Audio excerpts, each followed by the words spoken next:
Sean bienvenidos a Mente Abierta, Piranesi y las ruinas del mundo perdido.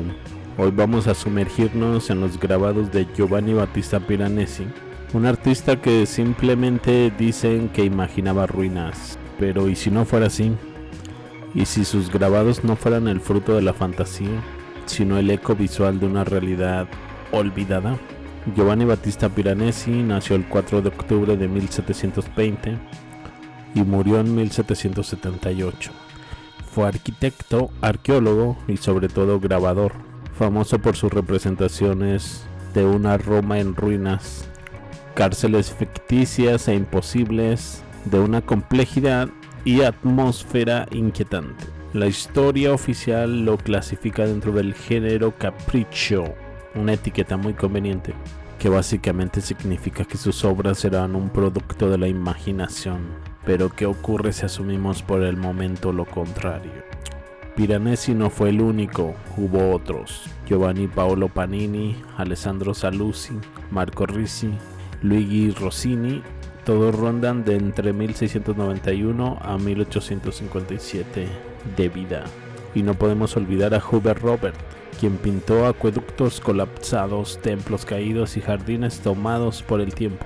Todos retrataban lo mismo: un mundo destruido, cubierto de barro, de tierra, de vegetación invasora. No hay pavimento, no hay vida activa, solo ruinas. Entonces, ¿por qué todos los caprichistas compartían la misma visión? Los académicos dicen, eran obras románticas. Pero uno se pregunta, ¿qué tiene de romántico un mundo post-apocalíptico? ¿No sería más lógico que un artista imaginativo dibujara templos relucientes, ciudades activas, arquitectura nueva? Aquí no hay eso.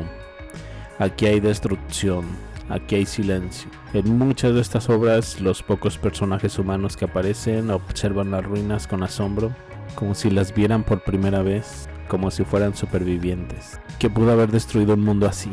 Algunas teorías que han surgido entre investigadores independientes y exploradores del pasado alternativo incluyen un gran diluvio entre los siglos XVII y XVIII, una guerra entre entidades superiores, los dioses entre comillas, una guerra global de una civilización anterior a la nuestra borrada de los libros de historia.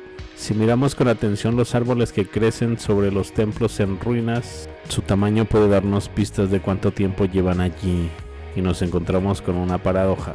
Los edificios son colosales, altamente técnicos, y sin embargo todo lo que los rodea parece abandonado y cubierto de tierra, como si hubiese sido sepultado repentinamente. Mirando los grabados de Piranesi, algunos tienen inscripciones en lo que parece latín, pero a veces no lo es del todo, una forma de latín arcaico, o estamos viendo una lengua perdida reinterpretada desde los restos de una civilización anterior. ¿Eran estos dibujos copias de grabados aún más antiguos o documentos de estructuras que ya estaban enterradas en su tiempo? En uno de los libros más intrigantes sobre el arte antiguo, Mud Stones Speak, se muestra la colonnage del foro de Nerva tal como estaba antes de su restauración. Comparando esta imagen con las de Piranesi, la coincidencia es abrumadora. Entonces, ¿qué parte de esto era imaginación? Hay patrones que se repiten en todo el mundo: pirámides, obeliscos, sistemas arquitectónicos similares, y si todos formaran parte de un sistema interconectado. En uno de los planos menos conocidos de Piranesi hay quienes han sugerido que Roma parece un circuito electrónico, un macrochip.